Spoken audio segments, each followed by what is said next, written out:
আগামীকাল শুক্রবার চলে এসেছে মহামান্বিত রজনী পবিত্র শবে বরাত। প্রিয় ভাই বোনেরা, শবে বরাতে কয় রাকাত নামাজ পড়বেন, কয়টি রোজা রাখবেন এবং স্পেশাল কিছু জিকির আজকার বলে দেব, আখেরি মোনাজাত সহকারে বলে দেব। দোয়া মোনাজাতের মধ্যে এমন একটি গোপন দোয়ার কথা বলবো, যে দোয়া পাঠ করার সাথে সাথে আপনার সব দোয়া আল্লাহ রাব্বুল আলামিন কবুল করে নেবেন। প্রিয় ভাই বোনেরা, এক নম্বরে আমি আলোচনা করব শবে বরাতের ফজিলত সম্পর্কে 3টি হাদিস। তারপরে 2 নম্বরে আমি বলবো শবে বরাতে কয়টি রোজা রাখবেন। তারপরে 3 নম্বরে বলবো শবে বরাতে কত রাকাত নামাজ পড়বেন, কোন সূরা দিয়ে আপনি নামাজ পড়বেন এবং নিয়ত আপনি কিভাবে করবেন, নিয়তটি আমি আপনাদেরকে বলে দেব। তারপর প্রত্যেক 2 রাকাতের সালাম ফিরানোর পর কোন কোন আমল আপনি করবেন সেটিও আমি বলে দেব। তারপর শবে বরাতের রাতে কিছু স্পেশাল আমল রয়েছে, সেই আমলের কথা আমি বলে দেব এবং সর্বশেষ বলবো মোনাজাতের সর্বপ্রথম আপনি কি পাঠ করবেন, মধ্যে কি পাঠ করবেন এবং শেষে কি পাঠ করবেন এবং সেই গোপন দোয়াটি আপনাদেরকে বলে দেব, যাতে অতি সহজে আপনার দোয়া কবুল হয়ে যায়। তাই ভিডিওটি শেষ পর্যন্ত মনোযোগ সহকারে দেখতে থাকুন। প্রিয় ভাই বোনেরা, মহামান্বিত রজনী পবিত্র শবে বরাতের ফজিলত এবং গুরুত্ব সম্পর্কে আল্লাহর হাবিব সাল্লাল্লাহু আলাইহি সাল্লাম বলেছেন, এই রাত্রিতে মহান রব্বুল আলামিন তার বান্দাবান্দীদের দিকে মনোযোগ হন, তাদের দিকে দৃষ্টিপাত করেন এবং মহান রব্বুল আলামিন তার অসংখ্য বান্দাবান্দীদেরকে এই রাতে মাফ করে দেন। তবে 2 শ্রেণীর মানুষকে মহান রব্বুল আলামিন ক্ষমা করেন না। এর মধ্যে 1 নম্বর হলো যারা আল্লাহ রব্বুল আলামিনের সাথে শিরিক করে। শিরিক হলো মারাত্মক অপরাধ। আল্লাহ রব্বুল আলামিন শিরিকের গুনাহ ক্ষমা করেন না। তবে আপনি যদি একটি কাজ করতে পারেন, তাহলে আল্লাহ রব্বুল আলামিন শিরিকের গুনাহ ক্ষমা করে দিবেন।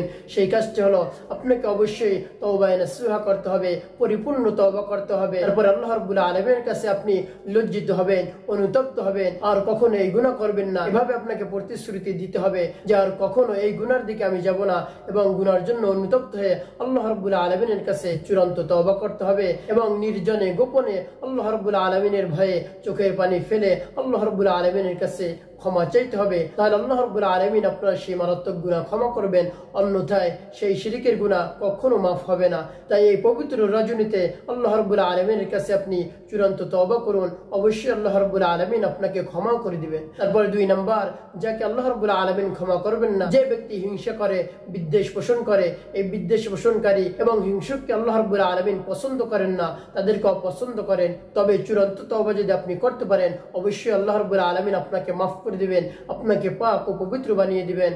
পবিত্র শবে বরাত সম্পর্কে আল্লাহর হাবিব সাল্লাল্লাহু আলাইহি সাল্লাম আরো বলেন, এই রাত্রে যারা দাঁড়িয়ে দাঁড়িয়ে নামাজ পড়বে, কোরআন তেলাওয়াত করবে, জিকির আজকার এবং অন্যান্য ইবাদত করবে এবং দিনের বেলায় রোজা রাখবে, তাদেরকে আল্লাহ রাব্বুল আলামিন ক্ষমা করে দিবেন। তাদের উপর আল্লাহ রাব্বুল আলামিন রাজি আর খুশি হয়ে যাবেন।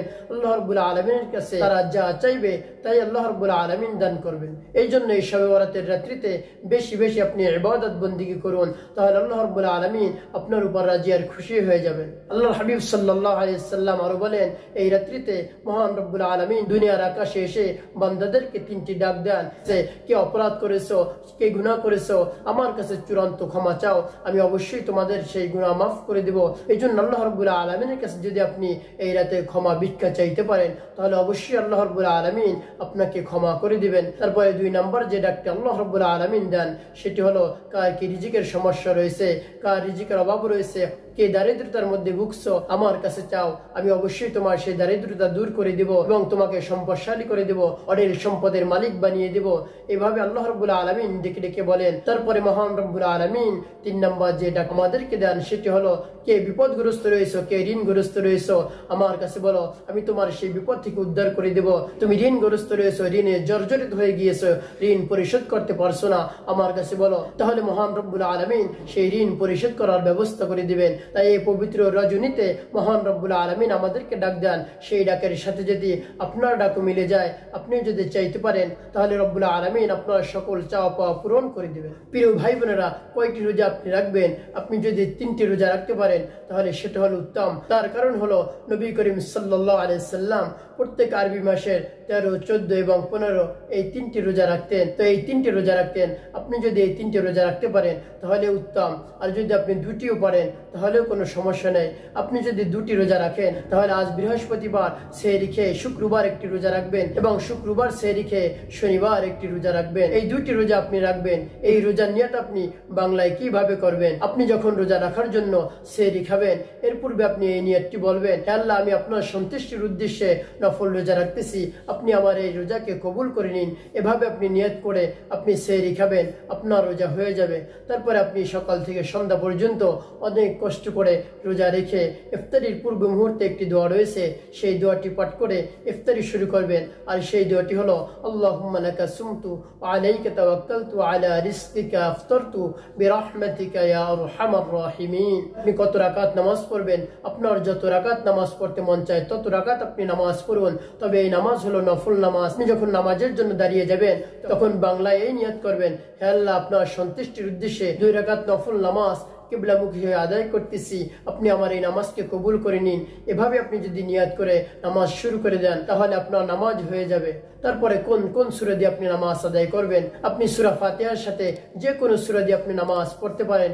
যে সূরা আপনার কাছে সহজ হয়, সহি শুদ্ধ করে যে সূরা আপনি পড়বেন সেই সূরা দিয়ে আপনি নামাজ আদায় করবেন। তবে এটা বলা নেই যে এই সূরা দিয়ে পড়তে হবে, ওই সূরা দিয়ে পড়তে হবে। তারপরে 2 রাকাত নামাজ পড়ে সালাম ফিরানোর পরে যে আমল করবেন, একবার আল্লাহু আকবার পাঠ করবেন, 3 বার ইস্তিগফার পাঠ করবেন, আস্তাগফিরুল্লাহ আস্তাগফিরুল্লাহ আস্তাগফিরুল্লাহ। তারপরে 10 বার দুরূদ শরীফ পাঠ করবেন, সাল্লাল্লাহু আলাইহি ওয়াসাল্লাম সাল্লাল্লাহু আলাইহি ওয়াসাল্লাম। বা নামাজের যে দুরূদটি রয়েছে সেই দুরূদটি আপনি পাঠ করতে পারেন, যেমন আল্লাহুম্মা সাল্লি আলা মুহাম্মাদিন ওয়া আলা আলি মুহাম্মাদ কামা সাল্লাইতা আলা ইব্রাহিম ওয়া আলা আলি ইব্রাহিম ইন্নাকা হামিদুম মাজিদ। আল্লাহুম্মা বারিক আলা মুহাম্মাদিন ওয়া আলা আলি মুহাম্মাদ কামা বারাকতা আলা ইব্রাহিম ওয়া আলা আলি ইব্রাহিম ইন্নাকা হামিদুম মাজিদ। তারপরে মহামান্বিত রজনী পবিত্র শবে বরাতের রাতে কিছু স্পেশাল আমল রয়েছে। 1 নম্বর, আপনি 5 ওয়াক্ত নামাজ আদায় করবেন। 2 নম্বর, কোরআন তেলাওয়াত করবেন। কোরআন তেলাওয়াত করলে আপনার ঈমানকে আল্লাহ রাব্বুল আলামিন বৃদ্ধি করে দিবেন। আল্লাহ রাব্বুল আলামিন পবিত্র কোরআনুল কারীমের মধ্যে বলেন, ইন্নামাল মুমিনুনা ইযা যুকিরাল্লাহু ওয়াজিলাত কুলুবুহুম ওয়া ইযা তুলিয়াত আলাইহিম আয়াতুহু যাদাতুহুম ঈমানা। মহান রব্বুল আলামিন বলেন, যে ব্যক্তি বেশি বেশি কোরআন তেলাওয়াত করবে তার ঈমানকে আমি বৃদ্ধি করে দেই, তার ঈমানকে শক্তিশালী করে দেই, তার ঈমানকে মজবুত করে দেই। সে আরো বেশি বেশি ইবাদত বন্দেগী করতে পারবে, বেশি বেশি জিকির করতে পারবে, বেশি বেশি রোজা রাখতে পারবে, বেশি বেশি কোরআন তেলাওয়াত করতে পারবে। এজন্য আপনি বেশি বেশি কোরআন তেলাওয়াত করুন। তারপরে 3 নম্বর, জিকির করুন। আল্লাহ রাব্বুল আলামিনের নামে বেশি বেশি জিকির করুন। আপনার কাছে যে জিকির সহজ হয় সেই জিকিরটি আপনি পাঠ করতে পারেন। আপনি পারেন লা ইলাহা ইল্লাল্লাহ, আল্লাহ আল্লাহ, সুবহানাল্লাহ, আলহামদুলিল্লাহ, লা ইলাহা ইল্লাল্লাহ, আল্লাহু আকবার। বা আপনি পারেন লা হাওলা ওয়ালা কুওয়াতা ইল্লা বিল্লাহ। তারপরে ইয়া যাল জালালি ওয়াল ইকরাম, ইয়া যাল জালালি ওয়াল ইকরাম। পরে 4 নম্বর হলো ইস্তিগফার। আপনি বেশি বেশি ইস্তিগফার পাঠ করবেন, আস্তাগফিরুল্লাহ আস্তাগফিরুল্লাহ। বা পূর্ণ ইস্তিগফারটি যদি আপনি পারেন সেটি পড়বেন, আস্তাগফিরুল্লাহ রাব্বি মিন কুল্লি যামবি ওয়া আতুবু ইলাইহি লা হাওলা ওয়ালা কুওয়াতা ইল্লা বিল্লাহিল আলিয়্যিল আযীম। তারপর 5 নম্বর হলো দুরূদ শরীফ পাঠ করবেন। আপনি যদি নবীজি সাল্লাল্লাহু আলাইহি সাল্লামের শানে একবার দুরূদ পাঠ করেন তাহলে আল্লাহ রাব্বুল আলামিন আপনার উপর 10টি রহমত নাযিল করে দেন, 10টি গুনাহ মাফ করে দেন এবং 10টি নেকি আপনার আমলনামায় যোগ করে দেন। সুবহানাল্লাহ। এবং ফেরেশতারা আপনার জন্য দোয়া করে, আপনার মাগফিরাতের জন্য দোয়া করে এবং নবী করিম সাল্লাল্লাহু আলাইহি সাল্লাম আপনার জন্য দোয়া করতে থাকে। এজন্য আপনি মুহাব্বতে বেশি বেশি দুরূদ শরীফ পাঠ করুন। এখন আপনি বলতে পারেন কোন দুরূদ পাঠ করব? সবচেয়ে যে ছোট দুরূদ সেটিও পাঠ করতে পারেন, সাল্লাল্লাহু আলাইহি সাল্লাম সাল্লাল্লাহু আলাইহি সাল্লাম। বা নামাজের দুরূদটি পাঠ করতে পারেন। তারপরে 6 নম্বর, সূরা ইখলাস বেশি বেশি পাঠ করবেন। সূরা ইখলাস যদি আপনি বেশি বেশি পাঠ করতে পারেন, সূরা ইখলাসকে যদি আপনি মুহাব্বত করেন তাহলে আল্লাহ রাব্বুল আলামিন এই সূরা ইখলাসকে ভালোবাসার কারণে আপনাকে জান্নাত দান করবেন। সুবহানাল্লাহ। এর আরো গুরুত্ব রয়েছে। আপনি একবার সূরা ইখলাস পাঠ করলে 10 পারা কোরআন শরীফ পড়ার সব আপনার আমলনামায় লিখে দেন। 2 বার পাঠ করলে 20 পারা কোরআন শরীফ পড়ার সব লিখে দেন। 3 বার পাঠ করলে পুরো কোরআন শরীফ পড়ার সব আল্লাহ রাব্বুল আলামিন আপনার আমলনামায় লিখে দেন। সুবহানাল্লাহ। এইজন্য সূরা ইখলাস আপনি বেশি বেশি পাঠ করুন। তারপরে 7 নম্বর, এই পবিত্র রজনীতে বেশি বেশি দান সদকা করুন। সদকা করলে বালা মুসিবত দূর হয়। আল্লাহর হাবিব সাল্লাল্লাহু আলাইহি সাল্লাম বলেন, আস-সাদকাতু তারুদ্দুল বালা। দান সদকা বালা মুসিবত দূর করে দেয়। এজন্য আপনি এই রাত্রিতে বেশি বেশি দান সদকা করুন। এতিমদেরকে আপনি দান করুন, মিসকিনদেরকে আপনি দান করুন। তাহলে আল্লাহ রাব্বুল আলামিন খুশি হয়ে যাবেন আর আপনার রিজিককে মহান রব্বুল আলামিন প্রশস্ত করে দিবেন, আপনাকে অঢেল সম্পদের মালিক বানিয়ে দিবেন। প্রিয় ভাই বোনেরা, সর্বশেষ আপনি ইবাদত করে আল্লাহ রাব্বুল আলামিনের কাছে আপনি মোনাজাত দিবেন।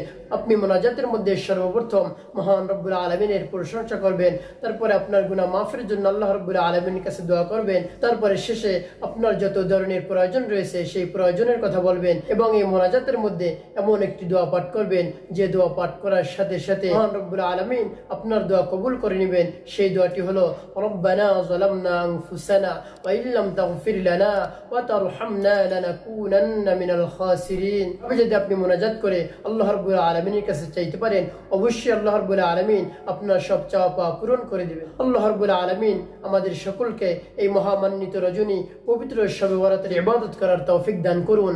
আমিন ওয়া মা তাওফিক ইল্লা বিল্লাহ।